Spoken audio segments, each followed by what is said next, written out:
This is our outcome for that inspired PD system, what we're really hoping to achieve with this new, incredibly innovative system that we're developing right now, thanks to our wonderful people in IT who are working so hard to make this system work very well for us.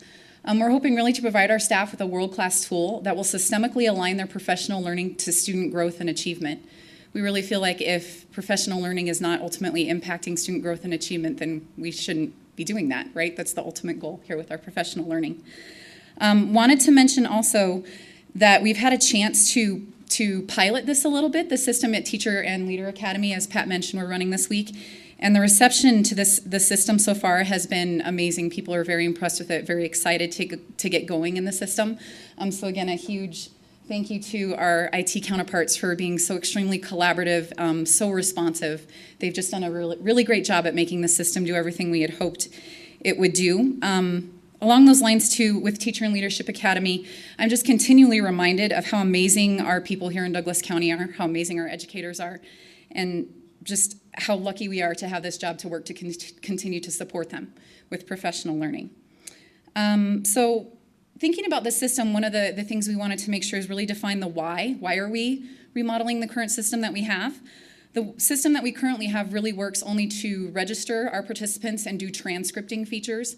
There is some data that we can pull from it, but it's not very deep nor very wide, so it doesn't really help us a lot in making some systemic decisions. Pat's going to talk a little bit about some of the numbers it does give us, but we're looking to do a lot more with deeper data, including connecting it to the site evaluation tool that's already embedded into Inspired Innovation. So having those two systems talk to each other will be very powerful for professional development and professional learning. Our outcome, we have actually two for our strategic plan for professional development. The second one of those is to design and evaluate systems for alignment, sustainability, and quality of professional learning. We really feel like our new system within Inspired will absolutely give us more tools to do that. That deeper dive into data will allow us to look very closely at quality of both our courses and how our teachers are providing us with feedback on the quality and impact of their professional development courses, as well as the quality of our instructors. We'll be able to recommend more specifically professional development and align to site evaluations within the tool. So these are all very powerful things that can be looked at systemically from the district point of view in terms of professional development need, systemically as well as building level, down to the individual teacher who can then align professional growth with the development opportunities that we have available through the district. Again, modeling some of our best practices here, we know with backward planning, we know that resources impact results, particularly with professional development when we have such high expectations for our teachers. We really wanted to thank the board and Dr. Fagan for your continued support of professional development in this district. It's so vital in order to help us bring our teachers along to really impact classrooms. We're just so grateful for the support and for allowing us to have those resources to continue to do that. One of the questions that we continually work with is really thinking about providing staff with the resources that they need in order to maximize student success. And that's something that this new system will really help us do. Pat's going to speak in just a minute about some of the numbers that we've had, incredible growth in this last year even, and we expect that to be even more so a year from now when we're able to implement this new system. Some of the benefits of our new Inspired system is, again, finding that PD to match staff learning goals. It will be very customizable, very personalized for each staff member. It's really going to be an enhanced user experience. The software that we're currently using for course registration and transcripting is one of the oldest pieces of software that we have in the district. So the enhanced user experience, it's very friendly. There's a lot of self-serve features that have built into it that should really make it a much more efficient system for our staff.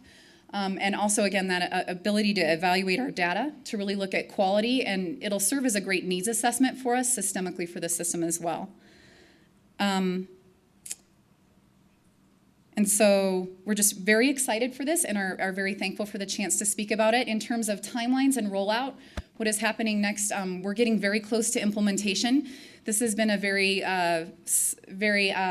iterative process. IT has been very responsive to making changes that we've requested along the way.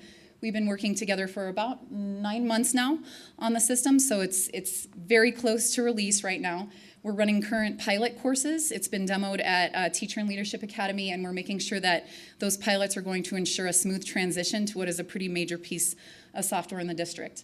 We're looking to provide instructor and participant training in August, and then the full release of the system will happen on September 9th. So the full release means that both the Inspired Professional Development dashboard will change to the new system, as well as the link on the CPD website.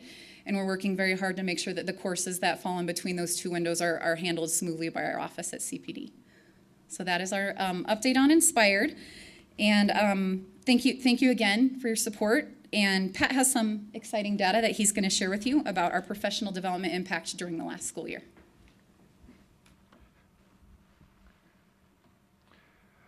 What we're going to talk about for this next session is things that have happened that have changed over the last 2 years. But if you want to look at the numbers are overwhelming in terms of some of the things that have happened. If you look in the black, we've got 2012-13 numbers, and in the blue, we've got 2013-2014 numbers. If you look, we've basically doubled the number of sessions that we've made available for teachers to be able to do their work with. This one is really pretty overwhelming in terms of we've had teachers, and by the way, in case you wonder about how many of our staff has been impacted, we did do some background work on this, and of our staff, over 6,100 staff members have completed a session of PD in the district in the last year. And when you look at the total numbers of employees we have that are in the 7,000 somewhere, that's an incredible number of students, or of teachers that have been in that program. If you go back a year, we had about 4,700 of our people had been a part of the professional development. So we've increased that dramatically. The numbers up there, if you look at the blue, we've had over 30,000 completers of courses in the last year, which is an 81% increase. And if you think about that, with the 7,100 people, or people that have been, or the 6,100 people that have been involved with that, that's about 4 to 5 sessions per participant within our district. Once again, taking it to a level of magnitude, we have paid over $1 million in professional growth incentives to teachers and classified employees over the last year. Money that's gone directly to employees, to teachers, to classified employees for completing this professional development work. That's amazing. Something that we think is vitally important to the work that we do is not only that we do a lot of work, it's great. A lot of people could do a lot of work.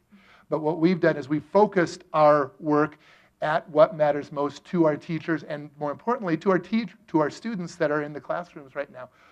If you look here, what we've done is we've done a breakdown of the number of people that have taken courses, and we've basically tagged every course that we have. This is part of the iterative process that they talked about with Inspired Innovation. We've tagged all of our courses to where they fit, both by site, element, and outcome within that. If you look, site 1 is outcome, site 2 is assessment, 3 is instruction, 4 is culture and climate, and 5 is professionalism. So what we did then is we broke down, after we tagged all these courses, we said, well, where did we put most of our effort in the last year? And if you look, it's in site 3, it's in instruction. That's where we want to put our emphasis. But what we want to also be able to do is use the tools that we have so a teacher can look at their own evaluation. We want to make it very simple for them to use the dashboard to be able to determine, you know what, here's an area maybe I could improve a little bit in. What courses are available? What different opportunities do I have to be able to improve my practice as I'm going into the classroom? The only way to truly individualize instruction is to put the people that are being instructed in charge of what they're doing. And it's amazing, I think, the opportunities that we have.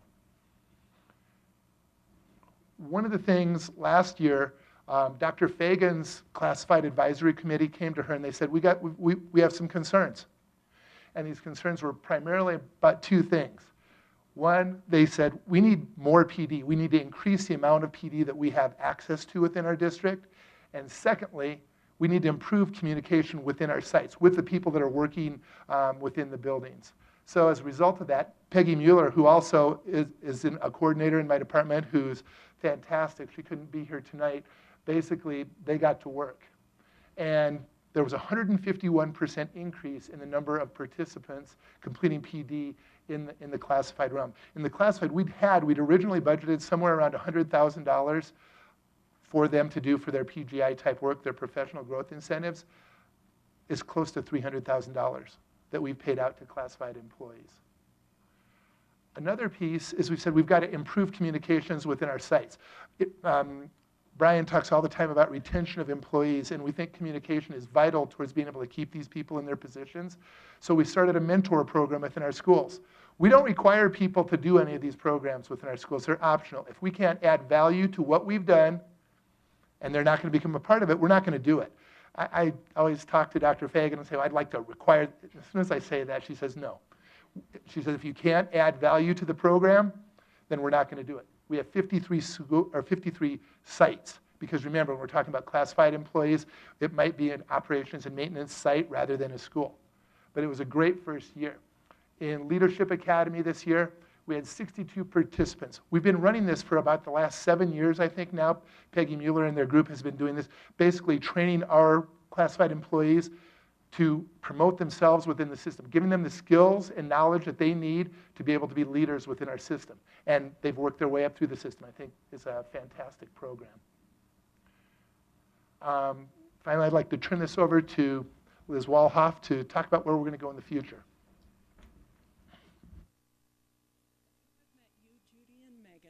You, Doug, or Craig, and then I saw you, Kevin. So it's nice to see you all. So I get the privilege of having 2 slides, which I'm not sure what that says about their confidence level in me, but they're talking about the future, so I'm pretty excited about it, and I hope you are too. So basically our plan is just to continue as we've been going along and try to be even more focused, even more dialed in. Specifically, that new tool that Kifney was telling you all about, the Inspired PD module, as Pat mentioned, will help us look at what people's needs are and match our professional development to it, because we try to align all of our courses to the strategic plan and make sure that they help people have the skills they need to get done what you want them to get done. So it's a pretty good thing. I think we're relating in that way. In terms of innovative learning, we're bringing back something that we started piloting last year, or the year before last, which is this on-demand idea about learning. So small video segments that people can access anytime, anywhere. You're sitting in the car, you're waiting to pick your kids up from soccer. Maybe you can take a look at something and get a video of what's actually happening in a classroom, some innovative things that people are trying, and then it gives you some ideas that you could try yourself. So that's one of the ideas that we're looking at for innovative learning. Another focus of ours, as Kifney mentioned, are those quality measures. We want to make sure that we're giving our people, if they're giving us their precious time after school when they've already worked a full day, that we're giving them the best service that we possibly can, that our courses are high quality, that our instructors are high quality, and we believe that that PD module will help us identify trends in that situation. Lastly, halfway done with me already. This is impressive. You're doing a good job. Hang in there. We want to continue aligning our PD to the evaluation tool, not just Cite for teachers, but also to the classified evaluation tool, so we can be targeted all the way through. So we're not wasting anybody's time, so we're helping people have the skills that they need. And we want to focus more on workplace implementation of what we're learning. We always present what we believe are really awesome, fantastic courses, and we think it's just natural that people are going to take it into their workplace and into their classroom, and we do believe that that happens a lot.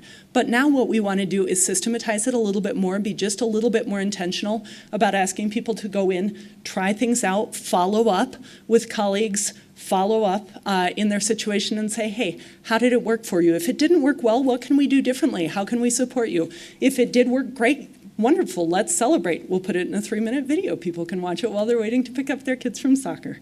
And then we want to, the classified side specifically, wants to create a certificate program based on pathways. So as people are growing and advancing in their skills and they're getting better, we want to show them a clear picture for how they can continue to advance. And we want to make some certificate programs so that the classified in particular can say, hey, I've been to these classes, and not only have I been there, but I've gone back to my workplace and I've demonstrated that I can do these things. So that's something that you can consider if you're looking to hire me in another place within our district, if you're looking to move up. You did it. Good job. Those are my 2 slides. I didn't see anyone snoring. This is wonderful. If you have any questions, Chris, why don't you get up to, we've got anything that you would have either on Inspired Innovation or any of the programming.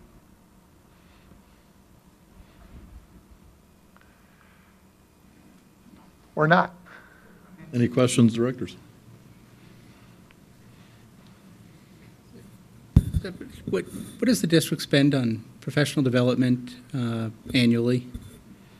I think if you look between instructor pay, between all the different pieces, probably on the order $2.5 million. Is that right? Yeah. And I assume that compares favorably with surrounding districts. And I would put our programming up against anything, anywhere in the state. I don't think anybody compares to what we do in the state. $2.5 million. Thank you. That's good. That's good. Thank you. Director Richardson. Could you just elaborate a little bit on the mentor program? I just find that hugely important and critical to the sort of knowledge replication and experience replication that is important to a vital organization. Can you tell me about give me some examples of the 53 and what they're doing and real stories? So for the full story on this, and if you would prefer somebody else, I can certainly step back. Okay, I'm just checking. So for the full story on this, you'd want to check with Peggy because she's really in charge of it. But let me explain a little bit about what that looks and feels like. So if I'm in a school and we have all of our classified, we need to have at our site a touch point person who's going to be our point of contact for information from the district in general, because there's always so much that it's hard to know what I should be focusing on. So if I'm a new hire in terms of a classified realm, that person is going to be almost like the person in charge of induction for teachers would be. So they're helping me understand what skills I need. They're helping me understand how to navigate throughout our system, who to contact for what kind of classes are available to me. So it's just a great, I think we have had for certified a long time, sort of a support structure and a safety net in place as people are new and are trying to figure out how their expertise can be best used. Now we're bringing that alongside on the classified end of the house. So, and another piece with that is I've got to give Human Resources credit because they came to us and they said this was a gap that we had in our system. So Debbie McGee in Brian's department, they worked very closely with Peggy and the different people in our department to put together a program that was comprehensive so that essentially we'd say, what are the communication needs? What are the things these new employees need coming in? Because it can be really quite overwhelming. And the other piece about that, and the part that's so wonderful about having somebody in the site being able to do that, is the fact that we're constantly hiring within the classified ranks. We're very cyclic. With teachers and with principals, it's a very cyclic type system where we can put our training at certain times of the year and put together a sustainable system. But with the classified, it's an ongoing transfer. So having that key person in the site that is their point of contact, that's responsible for their induction, that can do the work that they need to do, I think will really help us long term in terms of our retention in the building. And just one more question, which is, of course, a question that's endemic to our organization is since our strategic plan and our emphasis on system performance is how do we measure our results here? How do we know we're making a difference? Sure. Well, I think some of the numbers that we're looking at right now are just showing us completion. Liz had mentioned more of thinking about implementation and how do we know that's happening. So some of the new system with Inspired will allow us to take a closer look at that. We're also implementing a follow-up procedure with our courses next year. So typically we do an end of course evaluation. We're looking to add in a component where there's a 30-day follow-up afterwards to ask, what have you used in your classroom? How has it impacted student learning? What further development do you need? So we're really going to look to mine some data that will give us more information on that. It's a big focus for us in the next year. And there's two real pieces that we look at when we're talking about the quality aspect. One is the learning that we're putting forward getting to the students? That's the most important thing. Is there that follow through with that? So that's what Kif had talked about. But there's also a quality component in terms of how we present PD. The important part to us is that we need to model for them what we want them to be able to take forward in the classroom. If we're going to expect our teachers to do backward plans around their big units, the things that they have, we need to show them within our department how we've done that for the trainings that are coming towards them, and we also need to model that going forward. But the last part of the quality piece is that we spent a good portion of time last year defining what is quality PD and basically setting forward a set of standards that we're going to be able to use.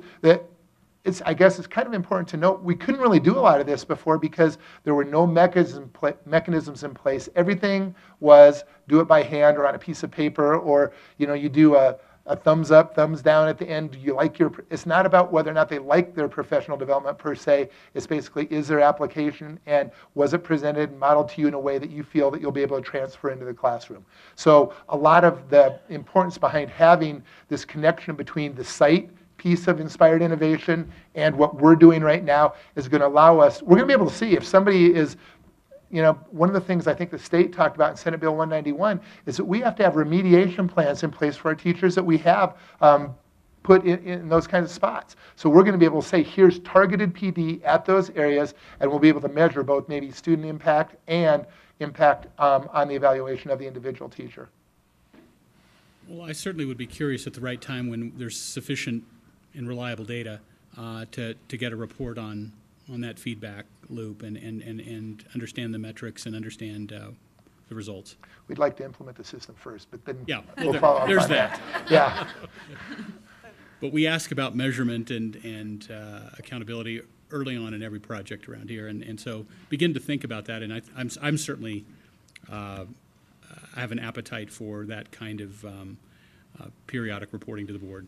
We actually have talked about that a fair amount, and we started with the actual reinvention of the system itself, and including what are the key components, so that then those things could be measured and reported out on. And for a long time in education, we've really focused on inputs. Well, we did this, so therefore it should have worked. And one of the things that this department is working on is the output part of that. And so their first sort of venture into that was that instead of just people taking courses and them saying, hey, thanks for coming, they have this required portfolio piece where teachers who complete the courses then have items they put in their portfolio that demonstrate their learning. So that whole notion of assessment being performance-based and product-driven, they have modeled that for the last year, which has built a lot of items within teachers' electronic portfolios. And you can't complete the course and receive pay for taking the course without that completion piece. And so Tiffany and Liz do an amazing job of circling back with people constantly. And some people elect not to be paid or not to get completion and just sort of audit, and others actually go through the piece. And I know that they circle back with people and give them feedback on their products and their demonstrations of learning too. So there is a lot of sort of stage through or assessment pieces in here, but they want additional data beyond that. Well, let me just make sure you understand that, notwithstanding my questions about measuring our performance, I am excited about this. I think I agree with Pat. There's no other district, even in the same zip code, in terms of the quality and intensity of effort here. It reflects an understanding from the top down that our number one asset is our people, and we have to invest in them and nurture them and support them and keep them informed and educated. I mean, this is a career that, by its nature, requires continuous professional development. So I'm just thrilled by what you're doing, support what you're doing, and look forward to hearing from you again. Well said, Director Silverthorne. Thank you for your presentation this evening. I really appreciate it. A couple of months ago, I met with a teacher who had a great set of ideas, and I steered her toward the superintendent to talk about possibly developing her ideas and her practices in her classroom into a professional development class. Can you talk a little bit about what that process looks like? Sure. So when we do have things like that happen quite often, there's a number of different levels at which we develop professional development courses in the system. When situations like that happen, Liz most likely referred them to Pat, who probably referred them to us. And then we contact them and really help them plan the course, help with support of resources, and then we also provide them with locations as well as support of getting the word out about those course offerings. So that's one way that PD happens, kind of that organic from the ground up. We also have implemented a number of systems where PD has created content, basically created the content of a course, packaged it, and then we do a trainer of trainer models, do facilitator trainings in order for those courses that are really vital to the strategic plan implementation. So backward planning, defining and assessing 21st century skills, sustainable learning are some examples that we can very quickly train facilitators at each of our sites to then take that content and customize it to best fit their choice programming needs at their site. So for example, a backward planning course at an IB school may look slightly different than a backward planning course elsewhere. So we allow that customization of that content within the course to be made at the site level, where we believe a lot of highly effective professional development does happen within the building. So that's another example. And then we also offer the district-wide courses that are, of course, aligned to both site and the district's strategic plan. So there's a number of different processes that happen in a number of different ways to make sure that we're meeting the needs of all of our stakeholders. Any other questions or remarks? I just wanted to say that these guys have put on a tremendous amount of professional development this summer. This is like, much like the construction and planning department, summer is their busy season, and they're always busy, but this is, and they have just finished Leadership Academy, which Liz Walhoff was largely in charge of organizing, with over 300 participants per day, multiple sessions. One more day tomorrow. You also did New Leadership Academy last week, and then you're headed for, and you did Geek Camp. Yes. We also did the think tank, the Create Something Great. That's right, with World Class Ed. Assessment Palooza. So they have been very busy this summer doing a lot of things, and you guys have had tremendous turnout for people signing up during the summer months to take professional development opportunities. The Palooza sold out once, right? And then they offered a second one, which also That'll be happening later in the month. But if you look at that in terms of the total number of people that have been trained this summer, probably close to 2,000 people already this summer that have done that with the teachers.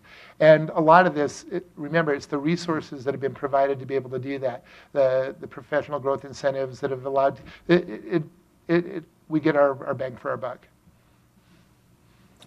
Well, I'll cap it off also by saying I've had the chance even over the summer to talk to many teachers who have been participating in this construction season, I guess, if you will, getting things rebuilt for the next year. And they've had tremendous positive feedback about the sessions and excitement and their energy level about what they're able to do going in. And then last night being at the reception, again, with a number of principals and leaders and a number of your staff, it was very exciting to see. And I commend you guys for a good job on that.